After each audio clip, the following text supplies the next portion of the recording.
Grace tabernacle apostolic search உள்ளான மனிதன் புதிய நாளுக்குள் அனுதின தியானம். ஞாயிற்றுக்கிழமை டிசம்பர் மாதம் 22ஆம் தேதி 2024ஆம் ஆண்டு. இன்றைய தியான தலைப்பு இலக்கு இம்மைக்குரியதல்ல. இன்றைய தியான வசனம் 1 கொரிந்தியர் 15ஆம் அதிகாரம் 19ஆம் வசனம். இம்மைக்காக மாத்திரம் நாம் கிறிஸ்துவின் மேல் நம்பிக்கை உள்ளவர்களாயிருந்தால் எல்லா மனுஷரை பார்க்கிலும் பரிதபிக்கப்படத்தக்கவர்களாயிருப்போம். தியானம். அநியாயங்கள் மலிந்து கொண்டிருக்கும் இந்த உலகிலே நீதி நியாயமான வழியிலே வாழும் படிக்கும், இருள் சூழ்ந்திருக்கும் ஸ்தலத்தை பிரகாசிப்பிக்கும் படிக்கும் பிதாவாகிய தேவன் தாமே நம்மை ஏற்படுத்தி இருக்கின்றார்.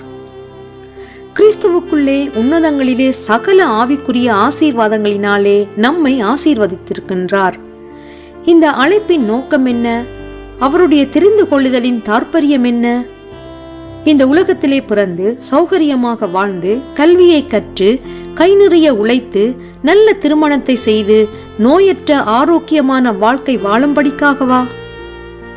ஒருவனுடைய வாழ்விலே இவை யாவும் சீரும் சிறப்புமாக இருந்தால் அவன் தேவனாலே ஆசீர்வதிக்கப்பட்டவன் என்றும் அவன் கிறிஸ்தவன் என்றும் கூறிவிட முடியுமா? அவன் நித்திய ஜீவனை அடைந்து விடுவான் என்று உறுதி செய்ய முடியுமா? ஆம், பிரியமான சகோதர சகோதரிகளே, உங்கள் தேவைகள் என்னவென்று பரமபிதா அறிந்திருக்கின்றார். ஒருவனுக்கு எவ்வளவு திரளான ஆஸ்தி இருந்தாலும் அது அவனுக்கு ஜீவனாகாது. அவவிசுவாசிகளாக வாழும் பலர் தங்கள் சரீரங்களை ஆரோக்கியத்துடன் பேணி பாதுகாக்கின்றார்கள்.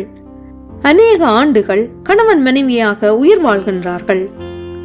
விதைப்பும் அறுப்பும் என்ற மாறாத பிரமாணத்தின்படி அவர்கள் தங்கள் பிரயாசத்தின் பலனை கண்டுகொள்கின்றார்கள். ஆனால் தேவ கிருபையானது வெளிப்பட்ட பிரதானமான நோக்கத்தை நாம் மறந்துவிடக் கூடாது.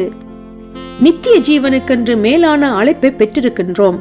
பரமதேசத்தின் யாத்திரிகளாக இந்த உலகத்தை கடந்து கொண்டிருக்கும் நாம் நித்தியமானதை பெற்றுக்கொள்ளும்படி நித்தியராகிய ஆண்டவர் இயேசுவை பற்றி கொள்ள வேண்டும். நாம் நம்முடைய அக்கிரமத்திலே அழிந்து போகாதபடிக்கு மூடப்பட்ட பரலோகத்தின் வாசலை திறந்து செல்ல வேண்டிய பாதையை காட்டும்படிக்கு அவர் வழிகாட்டியாக இந்த பூமிக்கு வந்தார். எனவே வீடு, பாடசாலை, வேலை, திருமணம், ஆரோக்கியம், உல்லாச பயணம் என்று உங்கள் நோக்கத்தை அவைகளிலே பதித்து விடாமல் நித்திய வாழ்வின் வழிகாட்டியாகிய இயேசுவையே பின்பற்றுங்கள். ஜெபம் செய்வோம். நித்தியமான பரமதேசத்திலே நீடூழியாக வாழ என்னை அழைத்த தேவனே, இந்த உலகத்தின் சுகபோகங்களிலே நான் சிக்கிக் கொள்ளாதபடிக்கு அழைப்பின் நோக்கத்தை பற்றி கொள்ள எனக்கு கிருபை செய்வீராக.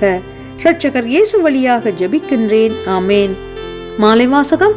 நீதிமொழிகள் 3ஆம் அதிகாரம் 5ஆம் வசனம் தொடக்கம் 6ஆம் வசனம் வரை.